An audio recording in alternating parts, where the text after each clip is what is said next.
Les égrégores familiaux sont des liens imperceptibles qui vous freinent. Gustave Le Bon, il disait « L'homme croit être libre, mais il ne fait que rejouer le scénario que sa lignée lui a transmis. » Tu crois que tes blocages viennent de toi? Tu crois que tes obstacles sont dus au hasard? Il est peut-être temps de t'éveiller. Tu es peut-être pris dans l'influence familiale. Ce champ subtil façonné par des générations de peines non traitées, de convictions limitantes, de conditionnements mentaux pesants. Un égrégore, c'est une construction mentale alimentée par les pensées et les ressentis collectifs. Dans une lignée, c'est la concentration vibratoire de blessures non résolues, de non-dits, de sujets évités, de pensées limitantes. Que ce soit des convictions sur les finances, les relations, l'accomplissement ou la quête intérieure. Donc toi, tu es déjà connecté à cette mémoire subtile. Et tant que tu n'en prends pas conscience, tu ne vas faire que reproduire le scénario sans même t'en rendre compte. La société, des suiveurs, constamment en train de répéter un modèle déjà mis en place par l'empreinte familiale. Tu crois que c'est toi, mais ce n'est pas toi. Tu n'as jamais voulu manquer, être triste ou bloqué, mais qu'as-tu en toi comme représentation? Tu portes sans doute les modèles limitants de l'empreinte familiale. On ne serait pas destiné à progresser. Les hommes seraient tous faibles. Chez nous, nul ne progresse. Chez nous, nul ne dépasse les limites. Il faudrait endurer pour être accepté.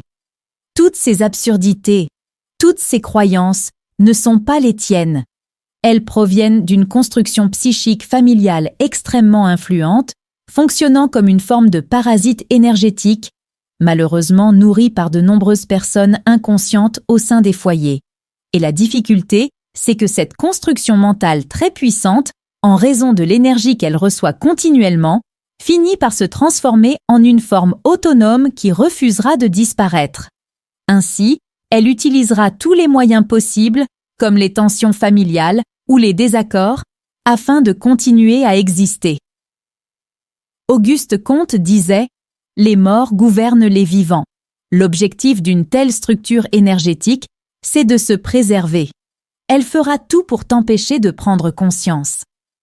Dès l'instant où tu chercheras à casser le modèle établi, elle activera en toi des ressentis comme la responsabilité, l'exclusion au sein du groupe familial, l'isolement ou encore la gêne liée à ton désir de liberté personnelle.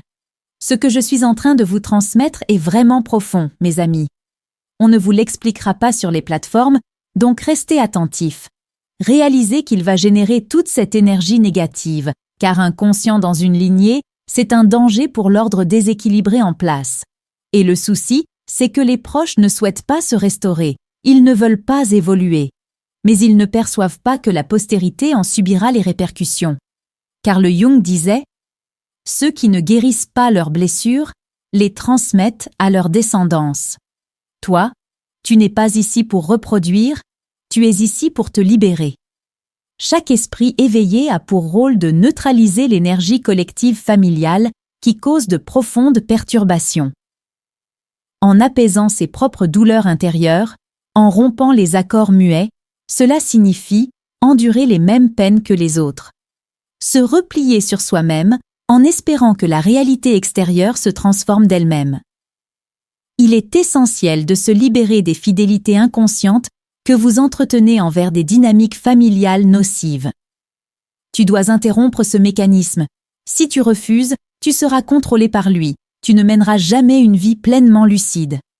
Ainsi, tu manqueras la raison essentielle de ta venue sur cette planète. Et la souffrance persistera, alimentée par cette force imperceptible. La tradition, c'est la transmission du feu et non la vénération des cendres. Gustave Mahler. Ils ne veulent pas que tu t'éveilles. Abonnez-vous si vous refusez de rester endormi.